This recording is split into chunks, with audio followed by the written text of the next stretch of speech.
Que se passerait-il si on coupait votre cerveau de toute stimulation sensorielle, disons pendant des heures et des heures? Cette question étonnante, un scientifique de renom se l'est posée jusqu'à ce qu'elle l'obsède complètement. Et un jour, il s'est donné les moyens d'en obtenir la réponse. Comment?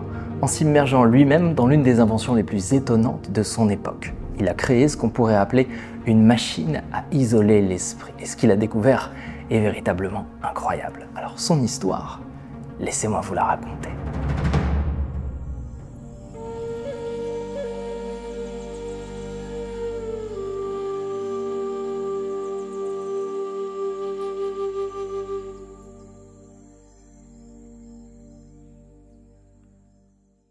Imaginez qu'il vous suffise de fermer les yeux pour entrer dans un état de relaxation hors du temps, comme si quelque chose en vous lâchait et s'abandonnait à une profonde détente. De nombreuses études montrent qu'on peut induire cet effet grâce au scintillement lumineux. Perçus les yeux fermés par le nerf optique, ces lumières entraînent votre esprit dans des états modifiés de conscience, comme pour vous ouvrir à de nouvelles perceptions. Peu à peu, vous entrez dans un état de plus en plus profond. Des états de relaxation avancés, des états méditatifs et même des états d'unité ou de non-dualité, parfois très immersifs. Le secret pour y arriver, la photostimulation. Grâce à cette approche innovante, des milliers de personnes stressées, sous pression ou désireuses de vivre des expériences immersives ont pu y arriver en seulement quelques minutes. Comment? Grâce à cette lampe étonnante, la Dream Machine. Basée sur la recherche en neurosciences et inspirée par les travaux révolutionnaires de l'artiste Brian Geising, la Dream Machine modifie votre état de conscience grâce à une harmonie de fréquences lumineuses que vous percevez les yeux fermés. Un peu comme une symphonie de lumière, elle berce votre esprit et vous accompagne en douceur au-delà de vos frontières habituelles. Elle vous guide et elle vous éloigne du bruit du mental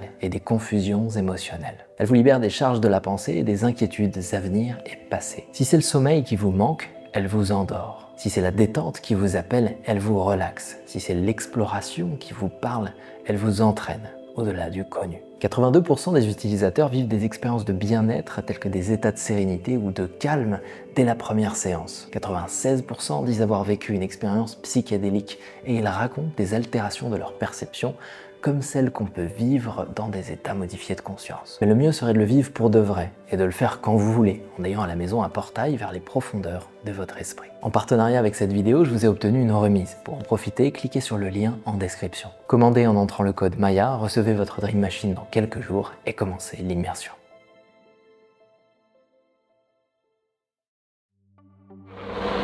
Dans les années 50, l'imagination des Américains est monopolisée par l'espace. C'était le début de la guerre froide et le gouvernement investissait des sommes colossales dans la conquête spatiale, évidemment pour battre les soviétiques dans la course aux étoiles. Et dans le même temps, la science-fiction prospérait, si bien que beaucoup de gens scrutaient les étoiles dans l'espoir de voir apparaître une soucoupe volante. Mais en arrière-plan, c'était aussi le commencement d'une autre exploration. Une exploration menée par quelques pionniers en direction d'un autre espace, un espace intérieur. Et on y retrouvait des explorateurs de tous bords, des agents secrets, des écrivains rebelles, mais aussi des scientifiques reconnus par leurs pairs. Alors évidemment, eux, ils n'utilisaient pas de vaisseau, mais des moyens d'altérer leur état de conscience pour embarquer dans une autre forme de voyage, à la découverte des territoires inexplorés de l'esprit. Parmi eux, John Cunningham Lilly, un homme singulier sur lequel il est difficile de ne poser qu'une seule étiquette. Médecin, neuroscientifique, neuropsychologue, psychanalyste, psychothérapeute, mammologiste, cétologue, mais on aurait aussi pu dire ingénieur, inventeur, écrivain et même psychonaute. Ce qui le caractérise en particulier, c'est qu'il est une sorte de synthèse entre la rigueur d'un homme de science et on va dire l'enthousiasme d'un homme mystique. D'ailleurs, son habileté à flirter avec la limite entre science et spiritualité fera de lui l'une des inspirations inépuisables pour toute la jeunesse anticonformiste, autant que pour les gourous de la contre-culture nés de la révolution psychédélique. Alors bien sûr, la vie du docteur Lilly est remplie d'anecdotes tout aussi incroyables les unes que les autres. Mais nous, ce qui nous intéresse, c'est comment il a pu concevoir une véritable machine à isoler l'esprit et ce qu'il a découvert en s'y enfermant pendant des jours entiers. Et ce qu'il faut savoir, c'est que dès son plus jeune âge, il s'intéressait beaucoup à la science, à tel point que dès son enfance, John faisait déjà des expériences chimiques avec du matériel fourni par les pharmaciens du coin. Mais ça va bien plus loin que ça, parce que Lilly vit très tôt des expériences qui l'amènent à remettre en question le concept même de réalité. À 7 ans, dans une église silencieuse, éclairée par la lueur vacillante des bougies, il voit ce qu'il déclarera plus tard comme étant un épisode de rupture complet avec le réel. Les colonnes de pierre de l'église se dissolvent et une autre dimension s'ouvre devant lui. Là, il voit apparaître des anges et Dieu sur son trône, dans une scène sortie tout droit de son imagination d'enfant et de ses livres religieux. À la même époque, lors d'une opération sous éther, 2 anges l'entrelacent de ses ailes. À 10 ans, alors qu'il est cloué au lit par une tuberculose, la fièvre l'embarque dans des états proches de la transe.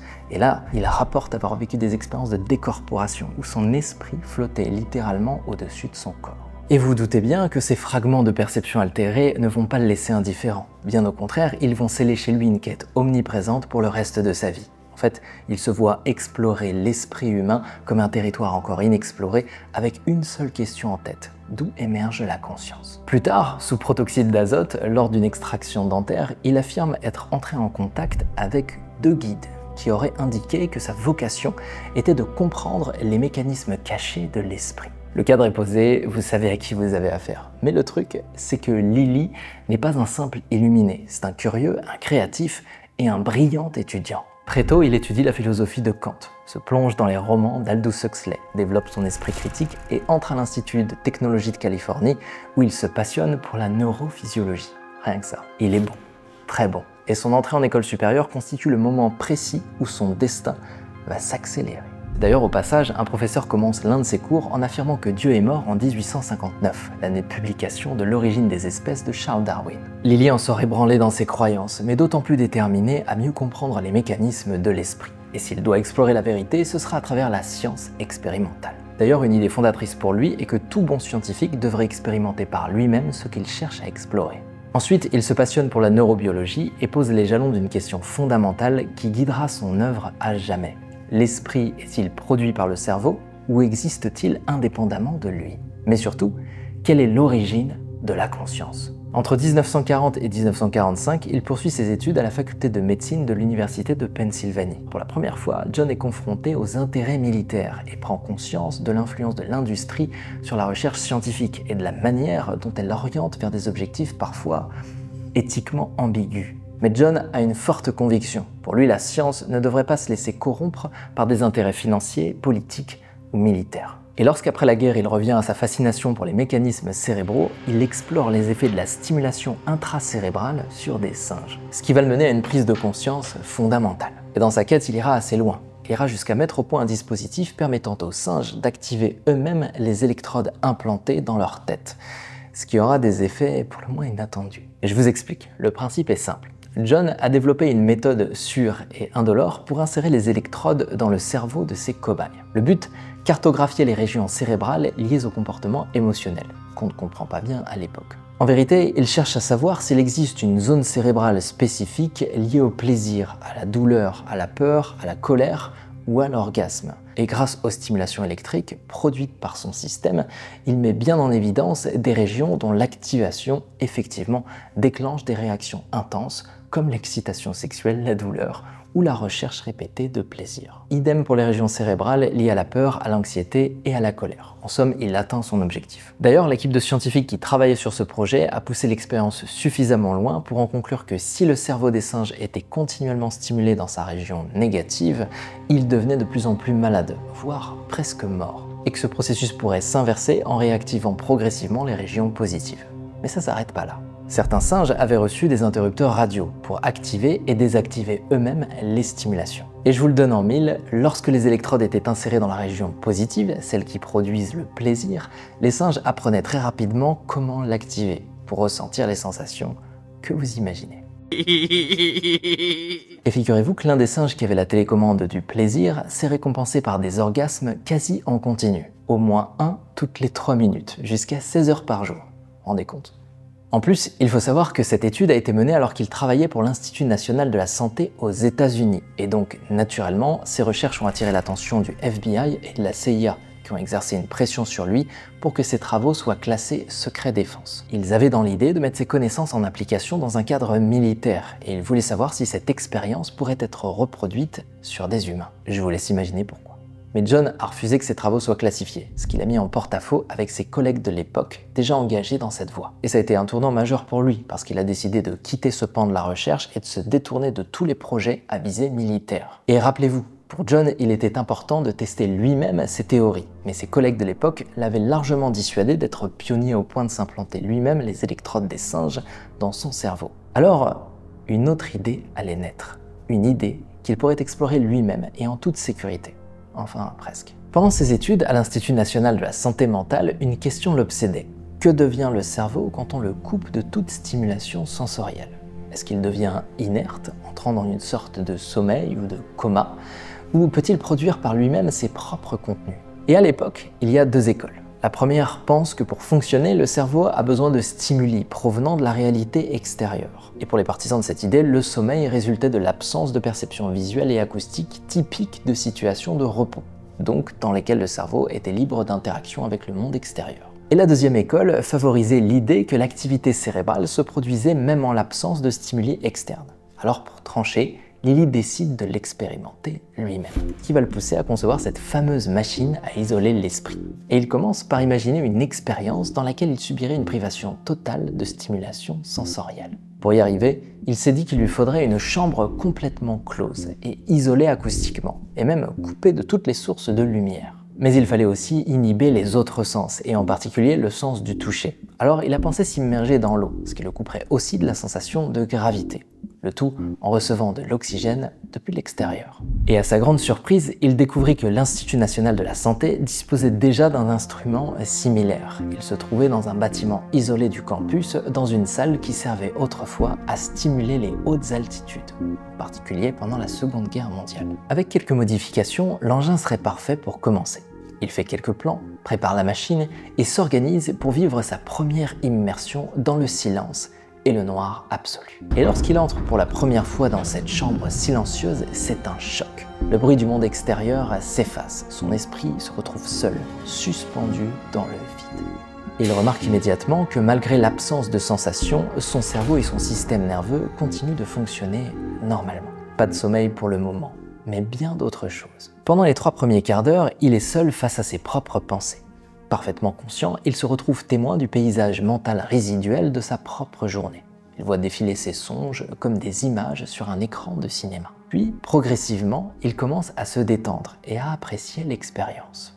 Le sentiment d'être isolé dans l'espace et de n'avoir absolument rien à faire devient reposant et relaxant pour lui. La phase suivante est assez curieuse. Dépourvu de stimulation sensorielle, son esprit déclenche une sorte de soif, comme s'il avait besoin de créer lui-même ses propres distractions, ce qui a tendance à déclencher une cascade de petits mouvements réflexes, a priori inutiles, comme des contractions musculaires, des mouvements de nage inconscients et des doigts qui se caressent l'un l'autre. Avec le recul, il réalisera que cette phase est cruciale, parce que si elle n'est pas maîtrisée, elle peut devenir oppressante et propulser le sujet en dehors de l'expérience. Mais il passe ce seuil critique, et soudainement, il réalise que ses pensées ont commencé à dériver vers un type de réflexion plus profonde. Son imagerie interne bascule de la pensée à la rêverie, et de la rêverie à de douces hallucinations. Peu à peu, alors qu'il reste parfaitement conscient, il traverse le délicieux portail d'un monde de plus en plus onirique. Et ce passage constitue l'étape la plus avancée de cette expérience. Et c'est précisément là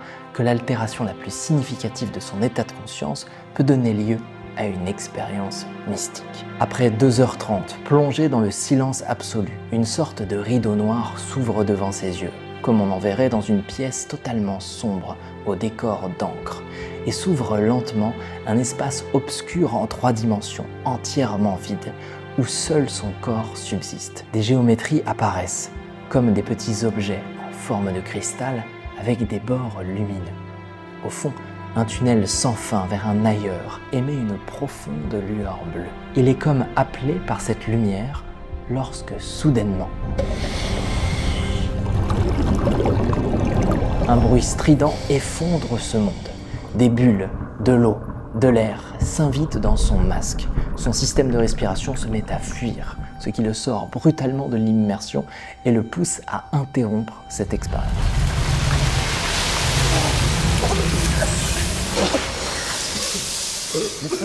En fait, ce premier voyage est vécu dans des conditions pas très confortables. Il flotte à la verticale avec un gros masque à oxygène sur le visage et l'inconfort général empêche un véritable lâcher-prise. Après cette tentative plutôt infructueuse, Lilly pense à une autre version, une version horizontale cette fois-ci. Et il imagine une sorte de bassin d'eau chaude saturé de sel d'Epsom. Le sel augmenterait donc la densité de l'eau, ce qui lui permettrait de flotter à la surface sans aucun effort. Fini la verticale. Et la chaleur serait portée à 34,5 degrés, la température du corps, de manière à rompre intensément avec le sens du toucher. Ce qui supprimera aussi complètement la sensation de gravité et le besoin d'apporter de l'oxygène depuis une source extérieure. Là, dans cette piscine d'eau chaude plongée dans le noir, il serait coupé de toutes les perceptions du monde. Un peu comme dans Stranger Things, pour ceux qui ont la rêve.